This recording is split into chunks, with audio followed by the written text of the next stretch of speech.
হাতের আঙ্গুল ফুটানো নিয়ে ইসলাম কি বলেছে দেখেন, জানলে আপনি অবাক হয়ে যাবেন। আজকে বিজ্ঞান ইসলামের কাছে মাথা নত করতেছে। ইসলাম যা বলেছে 1450 বছর আগে, বর্তমান বিজ্ঞানরা তা গবেষণা করে বলছে হ্যাঁ ইসলামই সত্য বলেছে। নবীজি সাল্লাল্লাহু আলাইহি সাল্লাম প্রথমত নামাজের সময় আঙ্গুল ফুটাতে নিষেধ করেছেন, যে তোমরা মসজিদে গিয়ে বা নামাজের সময় আঙ্গুলটা ফুটাবে না। এবং রাসূল সাল্লাল্লাহু আলাইহি সাল্লাম বিভিন্ন সময় সাহাবীদেরকে নিষেধ করেছেন। এক সাহাবী বলেন যে রাসূল সাল্লাল্লাহু আলাইহি সাল্লাম মসজিদে প্রবেশ করলেন। প্রবেশ করার পর একজন সাহাবী হাতের আঙ্গুল ফুটাচ্ছেন। নবী সাল্লাল্লাহু আলাইহি সাল্লাম বলেন, খবরদার, হাতের আঙ্গুল তোমরা মসজিদের মধ্যে ফুটাবে না, নামাজের সময় হাতের আঙ্গুল ফুটাবে না। নবী সাল্লাল্লাহু আলাইহি সাল্লাম বলতেন, নামাজের সময় আঙ্গুল ফুটানো যাবে না, এবং তোমরা এক আঙ্গুল আরেক আঙ্গুলের মধ্যে দিয়ে মসজিদে বসবে না, এটা কিন্তু নিষেধ। এইভাবে আপনি এক আঙ্গুল আরেক আঙ্গুলের মধ্যে দিয়ে রাখতে পারবেন না, জোড়া লাগাতে পারবেন না। নবীজি হাতের আঙ্গুলটা কিভাবে ব্যবহার করতে হয়, কিভাবে সতর্ক থাকতে হয়, এই বিষয়ে নবী সাল্লাল্লাহু আলাইহি সাল্লাম আমাদেরকে বলেছেন। এবং আঙ্গুলের মধ্যে ইবাদত আছে।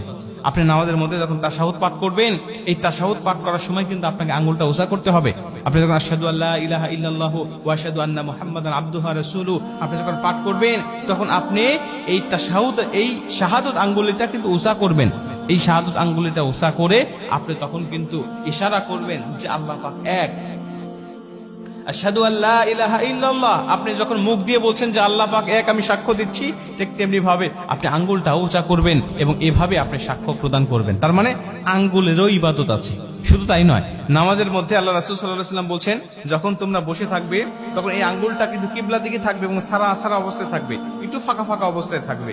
যখন তোমরা সেজদায় যাবে তখনও কিন্তু আঙ্গুলগুলো কিবলার দিকেই থাকবে, এবং এটাকে তোমরা জোড়া লাগিয়ে ফেলবে, একেবারে একসাথে হাতের আঙ্গুলগুলো একটা আরেকটার সাথে লেগে থাকবে এই সেজদা যাওয়া অবস্থায়। কিন্তু বসা অবস্থায় এগুলো সারা সারা অবস্থায় রেখে দিবে। তারপরে নবীজি মসজিদের মধ্যে আল্লাহ রাসূল কিভাবে আঙ্গুলের ব্যবহার করতে হবে, আঙ্গুল দিয়ে ইবাদত করতে হবে, নবীজি সেটাও আমাদেরকে শিখিয়েছেন। বর্তমান বিজ্ঞান বলছে রাসূল সাল্লাল্লাহু আলাইহি ওয়াসাল্লাম হাদিসের মধ্যে, নামাজের মধ্যে, মসজিদের মধ্যে তিনি আঙ্গুল ফোটাতে নিষেধ করেছেন কেন? আমরা গবেষণা করে দেখলাম এবং দেখলাম যে প্রত্যেকটা গিরায় গিরায় আঙ্গুলটা যে ফোটে, যে শব্দটা হয়, এটার মেইন কারণ হলো এখানে কিছু বুদবুদ সৃষ্টি হয়। এটা যখন ফোটানো হয় তখন এটা ফেটে যায়, ফেটে যাওয়ার কারণে এই শব্দটা হয়।